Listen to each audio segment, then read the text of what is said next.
Alors on va maintenant s'intéresser à la partie animation des nuages, animation de l'eau. Donc c'est deux petites choses spécifiques à animer.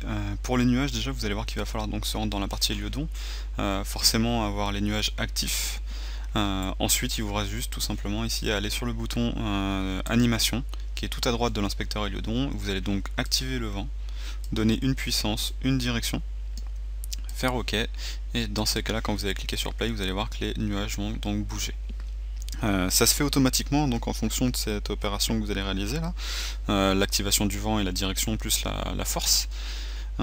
Si maintenant vous avez des nuages, vous allez voir que c'est pas une simple translation, vous allez vraiment avoir une déformation des nuages en 3 dimensions sur votre rendu final. Okay, donc c'est pas juste un simple déplacement latéral. Ensuite, une autre possibilité pour les nuages, quand vous allez les animer, donc ici ils sont sur une vitesse réaliste, ça veut dire qu'on va vraiment avoir 10 secondes d'animation des nuages. Maintenant, on a vu aussi qu'on pouvait animer les Heliodons, donc je vous remontre rapidement.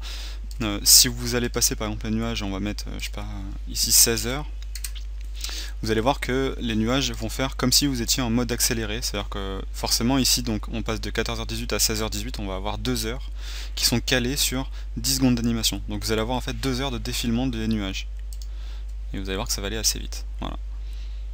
Donc vous voyez que là du coup ça va accélérer la vitesse des nuages, ce qui est logique. Donc on a corrélé, on a fait en sorte que ce soit cohérent entre la vitesse d'animation des nuages, la vitesse du vent, la force du vent, mais aussi le côté, si jamais j'enregistre pendant 2 heures et que je raccourcis sur 10 secondes d'animation tout ça, la vitesse des déplacements des nuages va être bien augmentée forcément.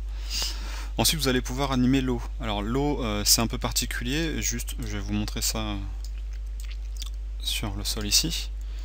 Donc on va basculer dans la partie shader, on va aller chercher le shader eau qui est ici, tac, voilà.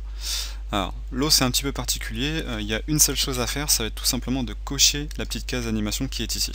À partir du moment où cette case là est cochée, quand vous allez donc cliquer sur play, vous voyez que l'eau va être animée automatiquement.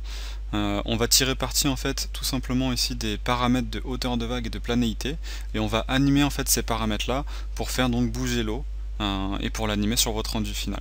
Donc voilà comment on va animer l'eau et les nuages dans Arclantis.